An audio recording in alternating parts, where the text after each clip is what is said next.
UFC Fight Night, Vera versus Cruz. A lot of favorites in this card. Are you guys on any underdog picks? Let me know down in the comments. Let's get right into this action.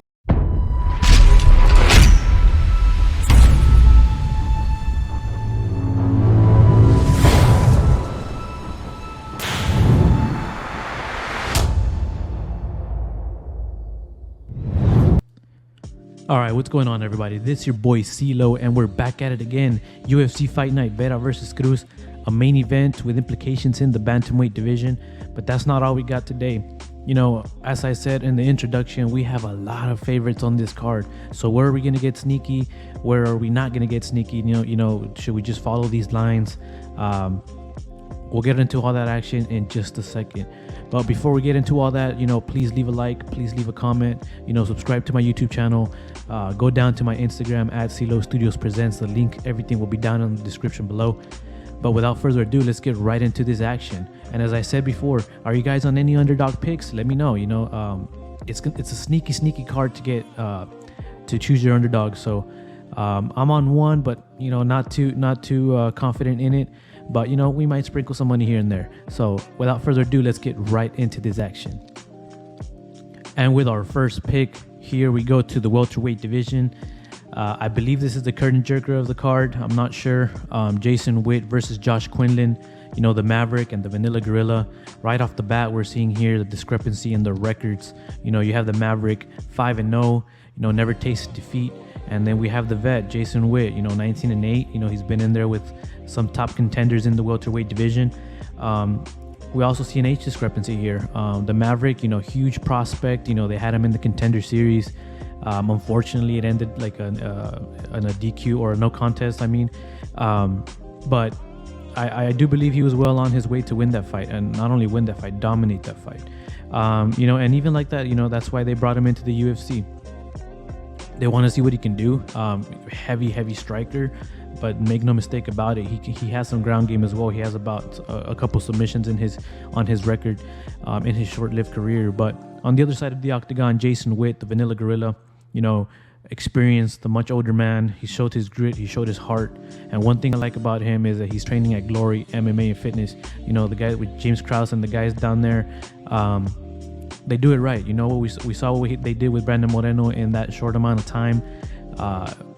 As I said in my previous video, I believed Brandon Moreno would have stopped Kai Kara France. I said that, and it happened. They sharpened up his striking, they sharpened up his kicks, and can't wait to see how much more he can develop down there. But back to this fight, let's get right into the pick. The pick's going to be Josh the Maverick Quinlan. I do believe it's his time. I do believe he's a top prospect. I do believe he can be a top welterweight contender. And I'm so glad they gave him this matchup, because if Jason Witt decides to come and grapple and tries to look for the takedown, we'll see a little bit more of Josh Quinlan's ground game. We haven't seen much of it in his short-lived career, but hey, I do believe the line's like minus 200 for Josh Quinlan, and as I said, it's very hard to get a underdog in this fight card. And if you guys wanna give me your picks, comment down below or go to my Instagram and we can chat about it there, because I only have about one or two maybe that I'm willing to take a stab at. But I don't think this is the card for it. I don't think this is the card to get cute. But with all that being said, Josh the Maverick Quinlan will be pick number one. Lock that in now. I do see him getting it inside the distance, but I think we'll see a lot of what Josh the Maverick Quinlan can do in this fight. We'll see that explosive power. We've never seen it go 3 rounds, so we'll see what we can like get out of this fight, because it's definitely gonna be a tough matchup for his UFC debut. So Josh Quinlan is gonna be pick number one for CeeLo Studios here tonight. All right, everybody, for pick number 2, we're moving down to the flyweight division. It's going to be Adi Osborne versus Tyson Nam. The Jamaican sensation has looked great ever since his last loss. Some would say fluky loss, to Manel Kape. He's been tearing it. He's been showing his well-roundedness. He's showing that he's not just a striker. But let's get into the teletape of this fight. We got the Jamaican sensation, 11-4. Stringing 2 wins in his last 2. We have Tyson Nam on the other side, slight underdog, much older fighter. He's been in there with some heavy competition, but it never really come out on top against a big name opponent. So here we go. The height and reach, virtually identical. You do have the Jamaican sensation with a little bit of more reach, training out of Syndicate MMA. That's a huge factor in this fight. I do believe they've done well with him. They've every fight he's come into the octagon, he's made leaps and balances. So I can see why the numbers here at minus 220. If this number jumps to 300, minus 300, I'm not touching it there anymore. But as I can tell you right now, he's my most confident pick on the card. Just because, his last two fights, I always like to see the level of competition that these guys come out of. Tyson Nam, he lost a split decision to Matt Chanel, I believe, in his last fight. And Matt Chanel, he's a gangster. He comes to fight. But if you want to be top of the flyweight division, as I do believe Adi Osborne belongs in, you want to put these guys away. You want to make statements, and that's what Adi Osborne did in his last fight. And the fight before that, he fought a tough fight with new up-and-comer CJ Vergara, and I'm really high on CJ Vergara. You guys can go back in my videos and check out. We had him winning as a heavy underdog, but that's neither here nor there, guys. For this fight, lock in Adi Osborne minus 220 favorite. These lines are gonna move drastically, as these lines are already kind of ridiculous. Some fighters are minus 300, and I do not see why the line is that long. But what can you do about it? That's what we're trying to do here. We're trying to find some value here, right? And as I said, it's hard to find an underdog in this card. There's not very much to get cute with. I do not think this is the card to get cute with, but we'll see. The UFC, this is why we love this sport. It's very unpredictable sometimes. These fighters have lingering injuries, or they have they're limited in their training camp, or we never know what we got here, right? But in this case, Adi Osborne to get the win. I just do believe he's made leaps and balances in his previous fights, and that's not the case with Tyson Nam. Tyson Nam is a gangster. He's gonna come out and strike. He has heart. We've seen he has heart. That Matt Chanel fight was razor close, but I do think Adi Osborne puts him away in this one. Make a stamp. I do think he's making leaps and balances, and he's climbing up that flyweight division. And here we go, Syndicate MMA, Adi Osborne, the Jamaican sensation, get it done for CeeLo Studios here. That's gonna be pick number 2 for the night. And let's move on right along to pick number 3 here. All right, moving right along to pick number 3 here, we have the main event. We're moving down to the bantamweight division. Marlon Chito Vera and Dominic the Dominator Cruz. It's been a while since we've seen the Dominator Cruz. His last time out with Pedro Munoz, he faced some adversity, so we did see a little bit of his experience coming out. He got dropped down, but here he is back again with the top bantamweight contender here, Marlon Chito Vera. This is gonna be the reason why this is gonna be a good fight, is because we don't know what kind of Dominic Cruz we're gonna see here. Are we gonna see the old prime Dominic Cruz, shifting and moving and barely getting touched, and we see Marlon Chito Vera getting frustrated, and if you've seen Cruz in his prime, you know how those fights go. But here we go. To tell the tape here, we have Marlon Chito Vera as a minus 190. I do believe that line has moved already. And Dominic Cruz as the slight underdog at plus money. The Ecuadorian fighter here, Marlon Chito Vera, he's made leaps and balances, as we were talking about Adi Osborne. He's made way bigger leaps and balances than Adi Osborne has. And this is in the bantamweight division, where bantamweight division is possibly the best division in the UFC right now. We have killers from 1 through 15, and even unranked fighters that are, deserving to be ranked. It's just so stacked. But here we go. The age discrepancy again here. We have about a 7 to 8 year discrepancy. 135. Both fighters, pretty average for the division. But the pick here, without pity patting, the pick here is going to be Marlon Chito Vera. In my opinion, I don't think Dominic Cruz is the same Dominic Cruz as he once was. If he had his knees perfectly fine, we've seen so many knee reconstructions. He can't move the same, and we saw that in the Pedro Munoz fight. Pedro Munoz is a stud, man. He caught him, he dropped him, he almost had him hurt, he almost had him out of there. But Dominic Cruz showed his experience, came back in the second and third round and took those rounds. I just don't think in a 5-round fight with Marlon Chito Vera, we saw what Chito Vera did for 5 rounds against Rob Font. He's gonna keep it coming, man. And he's not getting out of there. Rob Font hit Chito Vera with some heavy shots, and it didn't seem to phase him. I just think it's Marlon's time now. There's gonna be some, if he gets past Dominic Cruz, which we do think he's gonna get past Dominic Cruz. I do think it goes to decision. I can see Vera finishing Cruz, but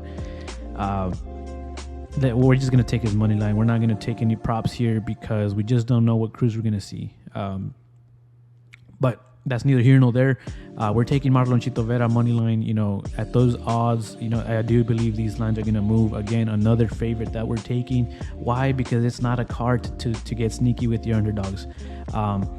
There is a lot of value on some underdogs, and we'll talk about it in a bit. But for this fight here, I just do think Dominic Cruz's age is catching up to him. I just do think he's here. I do think it's going to be a stepping stone for Marlon Chito Vera. And that's going to be the pick for tonight, man. Our third pick, Marlon Chito Vera to get it done. There's going to be so many fights ahead of him that's going to be, if he does win this fight, in which we will, the possible matchups that can come up in the bantamweight division are endless, and I can't wait to see what's going to happen here in the future. But Marlon Chito Vera has made leaps and balances. We're going to go with him. We're going to ride the Ecuadorian fighter. This man can put anybody's lights out, but I do believe we see an impressive performance. And Marlon Chito Vera, pick number 3 for the night. And there you have it, everybody. UFC Fight Night, Vera versus Cruz. We gave you 3 picks here. Again, I'm really interested in seeing what underdogs we can get cute with here. If we run down the card really quick, we have 13 bouts. We have Ariane Lipsky, Priscilla Cachoeira, Jason Wade, Josh Quinlan. One thing I forgot to mention about Josh Quinlan was he had that USADA issue, but I believe it's already been resolved. It's feeling a lot like that John Jones issue with the Vegas and California deal, but we're not getting into any of that stuff. If the fight does happen, we're going to ride with Josh Quinlan here. We have Angela Hill and Lupita Godinez. Lupi Godinez, I'm very high on her, but just her line is way too wide, and this is what we were talking about earlier. A lot of these favorites, the lines are just way too wide. I do believe Lupita Godinez is going to be about a -400 by fight time. You just can't do anything with that, especially with Angela Hill. She's been in there with some killers, the top of that division. We do have Gabriel Benitez, another fighter that I'm really, really high on. But Charlie Ontiveros, he's a stud, man. He can put your lights out. His record doesn't reflect the way he fights. But if you guys are looking into taking some stabs at some underdogs, there's some value here or there, man. We have Yasmin Jauregui, man. This girl can scrap. And going against Yasmin Lucindo, I do believe Yasmin is the favorite here. If she was the underdog, I would have 100% been on her. But I think she's already climbing up as a -250. So, again, nothing we can really do there. We have Nina Nunes, Inte Calvillo. I don't know what to say about this fight, but this is probably one you could get cute with as well. Nina Nunes is the underdog here. Maybe she got some inspiration from her wife, Amanda Nunes. So we'll see what happens. But that's an interesting one if you want to take a stab at Nina Nunes against Inte Calvillo. Inte Calvillo just has not looked the same. But at one point she was a dog. She was a scrapper. So maybe she reignited, as we saw this past week with Jeff Neal. It does happen. MMA, that's why we love this sport, huh? So here we go. You move on. We have people like, oh my God, Bruno Silva. I almost forgot about this fight. I did want to take Bruno Silva as one of our picks, but unfortunately his line was way too wide for us here. So we're going to just watch that one. As a spectator, we're going to be fans of this sport here. Gerald Mearshart, GM3. We'll see what happens with GM3 after this. If he does get his lights puts out, I do believe it's time to retire. But here, we move on to the co-main event, David Onama and Nate Landwehr. David Onama, he's a huge prospect.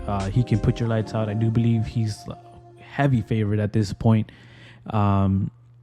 Nate Landwehr is a stud, though. He might bring the fight. There's value there. Unfortunately, we're not taking that. We're very, very high on David Onama. If he wasn't that wide of a pick, of a favorite, that would be one of our picks as well. But on we move to the main event. Marlon Chito Vera, Dominic Cruz. We broke that fight.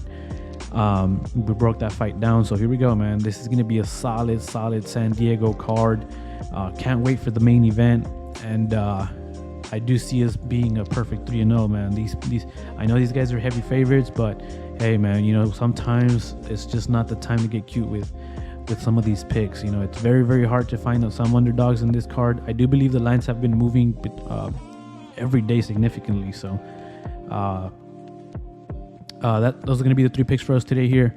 Again, if you guys are on any underdog picks, let's talk about it. Comment down below or go down to my Instagram. I'm there every day, talking to you guys. You guys send some nice picks. Sometimes we're going back and forth on some picks, but hey, that's the fun in it. That's why we're in this sport right here. But without further ado, those are going to be our 3 picks for UFC Fight Night, Vera versus Cruz. We'll be back again next week for another banger. Everybody enjoy the fights this Saturday. Stay safe, and let's talk about it on the Instagram. See y'all later. Peace.